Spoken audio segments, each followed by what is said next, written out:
What's up, everybody? It is me, everyone around the world. It is me, J-Rock, right here on the Rock and Roll Podcast YouTube channel. Hope you're having a good week out there. I know I am.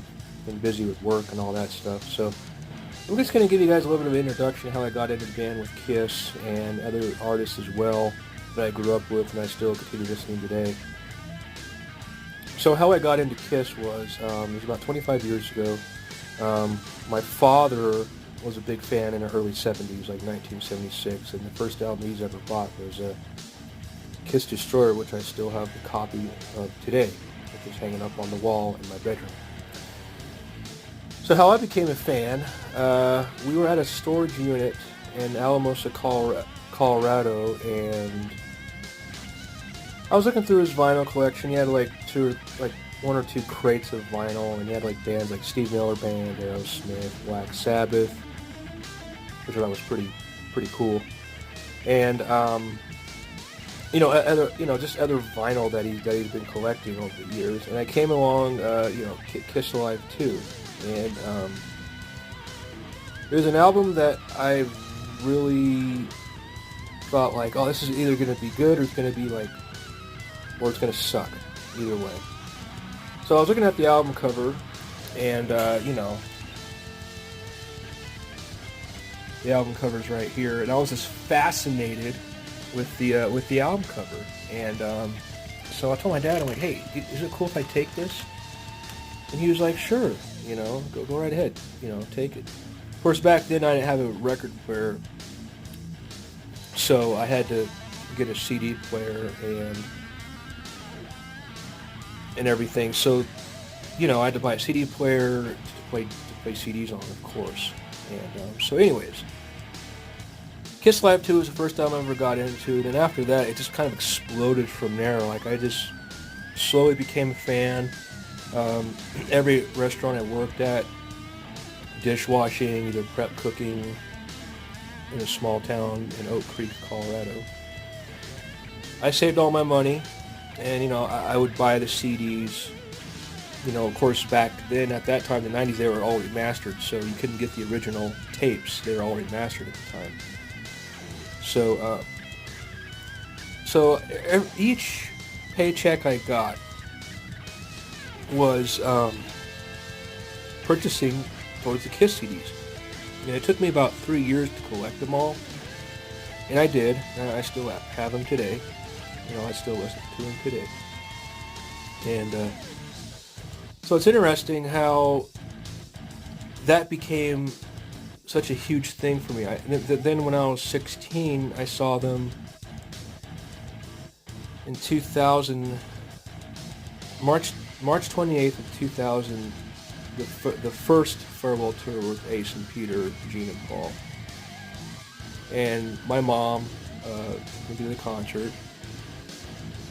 And I went with my good friend Shane Burdett, who he's like a brother to me. He's like family, and we started the band together back at that time called Heavy Anime, and we did like an acoustic set. So we did like like cover songs of different artists and stuff. We played at Chelsea's and played at the back patio, got some free food, even got paid cash for it at one point in time. So it was it was cool to have that experience. But anyways, so after that, I just became such a loyal Kiss Army member, and then the merchandising started to come around. I started collecting merchandising like pretty much what you see behind me, the gold record and stuff. And it's not it's never going to end. I'm still going to keep collecting Kiss items. Even if it's rare items, I'm definitely going to collect that and add it to the collection. I'm pretty sure there's a lot of Kiss fans out there that have a way bigger collection than I do. I know some fans have the pinball machine. I know some fans have the casket. I know some fans have the comic books. I have both of those, which I'm going to do probably a review on the podcast in the near future. So, yeah, that's my introduction to Kiss, and then I just then from there I got into like newer bands like like Slipknot and Hell Yeah and Machine Head, and just the list goes on and on. And I just love music, guys. I mean, this YouTube channel, yes, it is about the Rock and Over podcast, but also too, I like to talk about different genres of different music. Not just about Kiss, but whatever else I grew up with. And I find it amazing. So I just love it. I love doing this. I love entertaining the fans. I'm definitely gonna start doing